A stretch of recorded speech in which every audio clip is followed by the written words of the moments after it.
Un petit voyage vers l'imaginaire, ça vous tente? Tout de suite, on se regarde la bonne annonce, on en discute après. Quel nom allons-nous lui donner? Si on l'appelait Jim. L'île du lendemain est exiguë, c'est vrai, mais nous y sommes confrontés aux mêmes douloureux problèmes qu'ailleurs. Et donc Emma doit s'en aller. Jamais. On va partir. Et moi aussi, je viens. Non, c'est beaucoup trop dangereux. T'inquiète pas, Lucas. Je veillerai sur toi. Accroche-toi! On est au Mandala. Nous sommes 2 conducteurs de locomotive et nous souhaiterions voir l'empereur. Suivez-moi. Qu'est-ce que t'en dis, Jim? On suit, tu crois? C'est demandé avec tant de gentillesse. Princesse ici. J'ai été capturée par les terribles 13. Faut bien que quelqu'un sauve la princesse. Jim! Accroche-toi!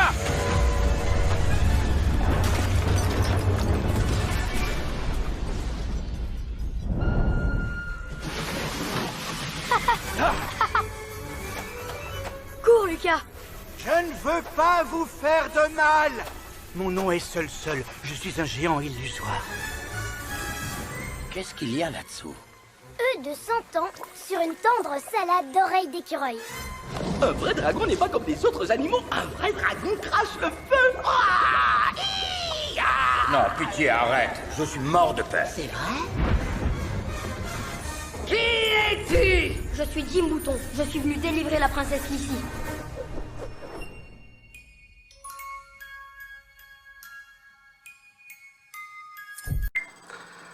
Alors oui, j'ai découvert ce film un petit peu par hasard, je ne connaissais pas. Le film date de 2018, réalisé par Dennis Gansel. Dennis Gansel, c'est celui qui a réalisé La Vague.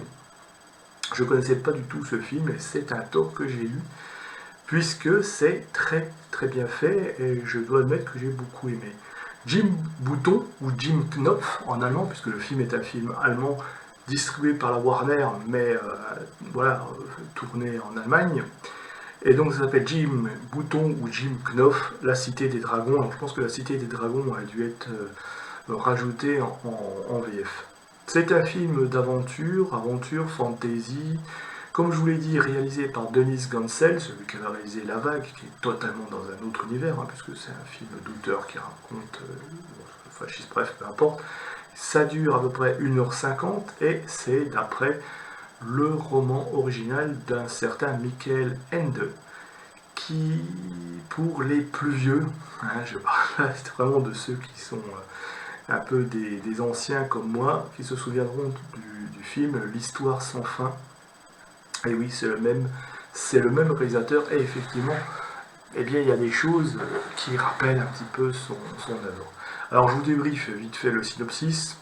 C'est une petite île perdue au milieu d'un océan sans fin, apparemment, l'île de Lummerland, qui est juste assez grande pour abriter son roi, ses 3 sujets, et une locomotive qui a sa conscience propre.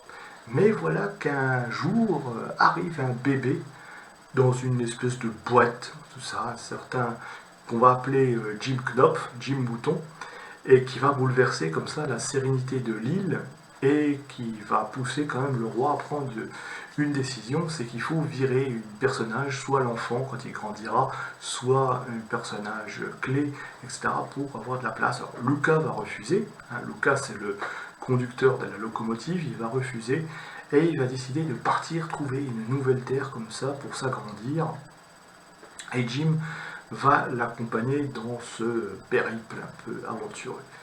Alors au casting, on a des acteurs allemands, je sais pas si je connais pas beaucoup les cinémas allemands, alors je vais vous les dire les 3 acteurs principaux. On a Henning Baum, on a Salomon Gordon et on a Annette Frier que j'ai déjà entendu d'ailleurs, peu importe. Bref, alors je vais pas vous mentir, je ne connaissais pas et j'ai plutôt bien aimé le film. Oui, j'ai bien malgré le fait qu'il s'agisse là d'un film pour enfants, oui, ça m'a plu, j'ai bien aimé. J'ai bien aimé parce que c'est un film fait pour les enfants, mais c'est pas enfantin. C'est au contraire, il propose une vraie aventure dans un monde merveilleux, des personnages attachants, qu'on n'a pas comme ça envie de quitter.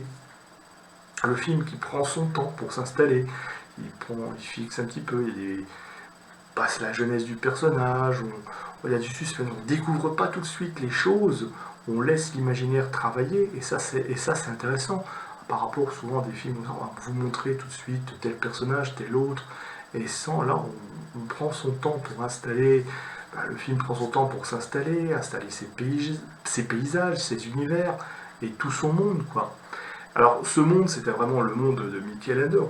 Michael Ende, je vous le rappelle, c'est celui qui a réalisé l'Histoire sans fin. Donc là, on retrouve un monde merveilleux, avec peuplé des personnages hauts en couleur.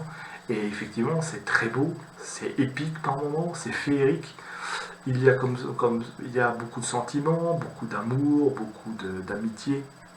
Et au-delà de cela, il y a une quête, il y a une véritable quête qui n'est pas très facile, qui est une quête avec des énigmes à résoudre, des obstacles à surmonter.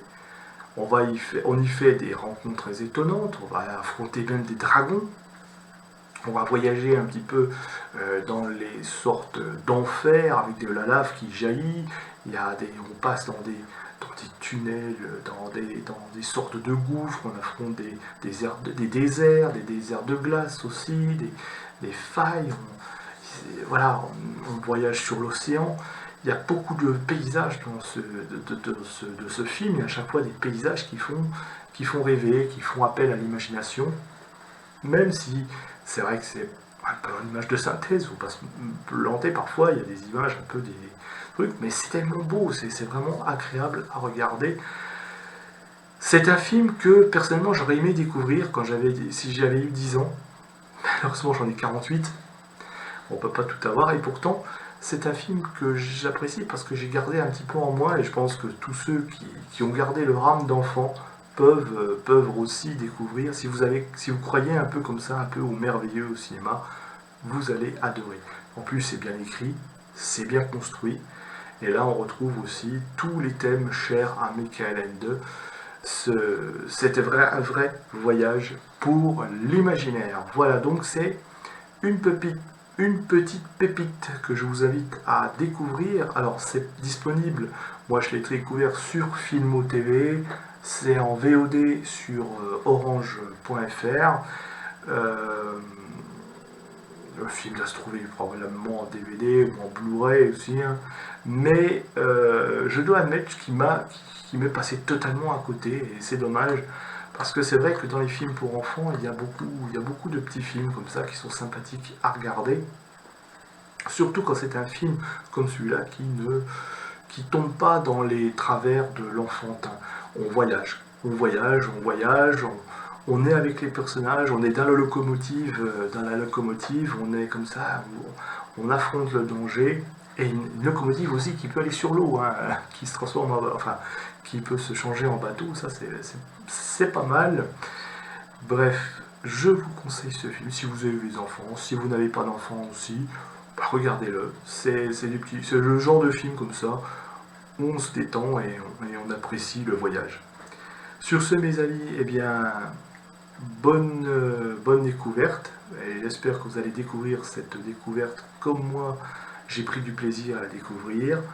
Likez, partagez, commentez cette vidéo. Et dites-moi si vous avez aimé, si vous avez envie de découvrir ce film, si ça vous intéresse ou pas. On est là pour discuter, comme toujours, dans le respect de chacun.